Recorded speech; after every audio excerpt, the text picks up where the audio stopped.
YSRTP అధ్యక్షురాలు YS Sharmila మాట్లాడుతున్నారు. Live లో చూద్దాం. అమౌంట్ ఖర్చు పెడితే దానికి 5x కనీసం 4x ఖర్చు చూపించారు. ఇంత భయంకరంగా ఇంత అసలు కంటికింత స్పష్టంగా కనిపిస్తున్నా కూడా అవినీతిని ఇంతవరకు ఈ ప్రాజెక్టు మీద ఎందుకు ఎంక్వైరీ జరగలేదు? జరగాల్సిన అవసరం లేదా? ముఖ్యమంత్రి హోదాలో ఉన్న వ్యక్తి, ఆయన శాఖే ఇది, ఆయనే ఈ టెండర్లు ఫైనలైజ్ చేశాడు, ఆయనే రీడిజైనింగ్ చేశారు. ఇంత ప్రాజెక్టుని అన్ని ఇంతలు మూడింతలు పెంచింది సీఎం గారు.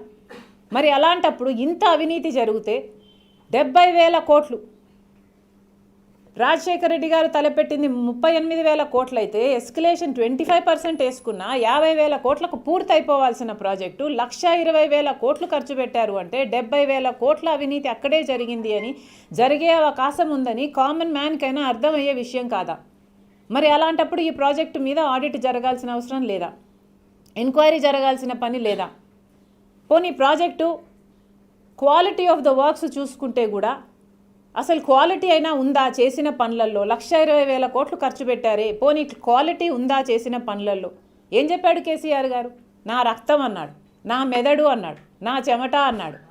ఆయనే ఆర్కిటెక్టు, ఆయనే డిజైనరు, మొత్తం అన్నీ ఆయనే. 80,000 పుస్తకాలు చదివిన అపరం మేధావి.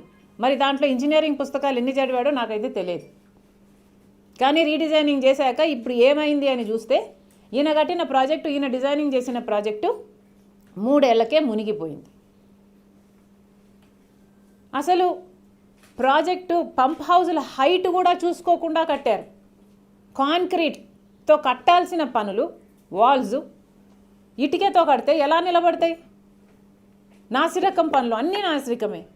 మొత్తం అసలు క్వాలిటీ లేకుండా ఈరోజు కాళేశ్వరం ప్రాజెక్ట్ని కేవలం 3 ఏళ్లకే మునిగిపోయింది అంటే మరి ఆ క్వాలిటీ ఆఫ్ వర్క్స్ మీద ఆడిట్ జరగాల్సిన అవసరం లేదా? పోనీ వయబిలిటీ అన్నా ఉందా? 1,20,000 కోట్లు ఖర్చు పెడితే ఒక ప్రాజెక్టు మీద ఎన్ని లక్షల ఎకరాలకు నీళ్ళు ఇవ్వాలి? కనీసం 50 లక్షల ఎకరాలకైనా నీళ్ళు ఇవ్వాలి కదా. కనీసం 50 లక్షలు కాదు, వీళ్ళు చెప్పిన 18 లక్షల ఎకరాలకైనా నీళ్ళు ఇవ్వాలి కదా. పోనీ ఇచ్చిందా?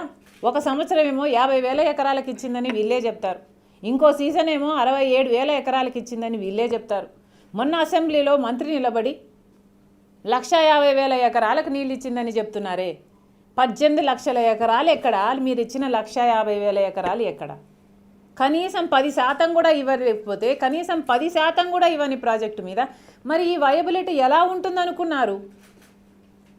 అసలు ఒక పక్క ఇన్ని డబ్బులు ఖర్చు పెట్టి నీళ్లు ఇవ్వకపోతే ఇన్ని డబ్బులు వృధా అయినట్టే. ఈ డబ్బులన్నీ వృధా అవ్వడం ఒక ఎత్తు అయితే, ఇంకొక ఎత్తు ఈ నీళ్ళు